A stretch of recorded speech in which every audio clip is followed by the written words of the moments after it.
VOA News. I'm Christopher Cruz. Former Trump campaign chairman Paul Manafort has been found guilty of 8 financial crimes. The jury was unable to reach an agreement on 10 other counts.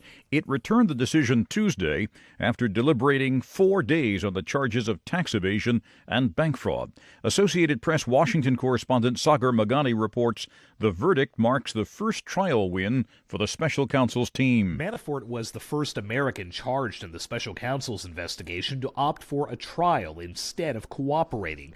Despite months of partisan attacks, many from the president himself, the verdict shows Bob Mueller's team can convince a jury of its integrity.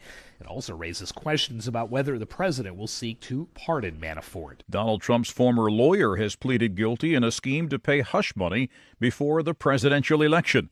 Associated Press correspondent Warren Levinson reports. Michael Cohen, Donald Trump's former personal lawyer and longtime fixer, pleaded guilty to charges that included campaign finance fraud.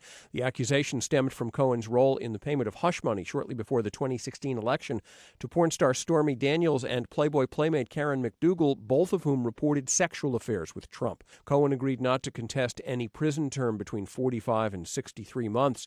The case pulls back the curtain on his relationship and falling out with Trump, whom Cohen once said he'd take a bullet for. Warren Levinson, New York. Microsoft said Tuesday it has uncovered new Russian hacking attempts targeting U.S. political groups ahead of the midterm elections. The company said that a hacking group tied to the Russian government created fake internet domains that appeared to look like 2 American conservative organizations. 3 other fake domains were designed to look as if they belonged to the U.S. Senate. This is VOA News. A former Nazi concentration camp guard who was living in New York City has been deported to Germany 14 years after a judge ordered his expulsion. Associated Press correspondent Julie Walker reports. 95-year-old Yaakov Polly, the last Nazi war crime suspect who was facing deportation from the U.S., was removed from his Queens home and sent back to Germany, according to the White House. Polly hid his involvement in the slaughter of Jews at a concentration camp in Poland and gained entry to the U.S. after World War II by claiming he was a farmer and factory worker. In 2004, a judge ordered him deported, but he lived in limbo here because no country would accept him. Polly's fate in Germany is unclear, as prosecutors have previously indicated. There doesn't appear to be enough evidence to bring wartime charges. Julie Walker, New York. Polly became a U.S. citizen in 1957, but in 2001 he admitted to Justice Department investigators his past role as a Nazi labor camp guard in then German-occupied Poland.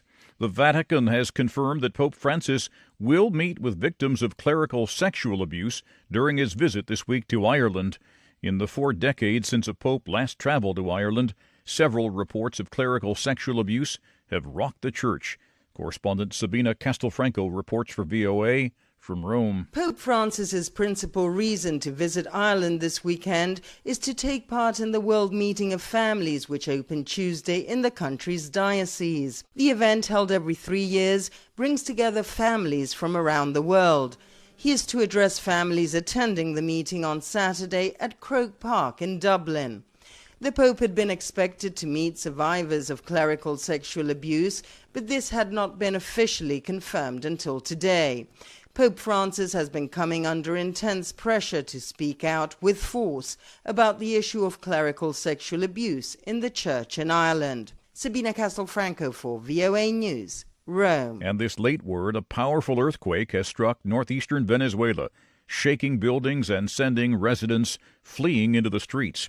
The U.S. Geological Survey said the 7.3 magnitude earthquake's epicenter was 20 kilometers northwest of Yaguaraparo.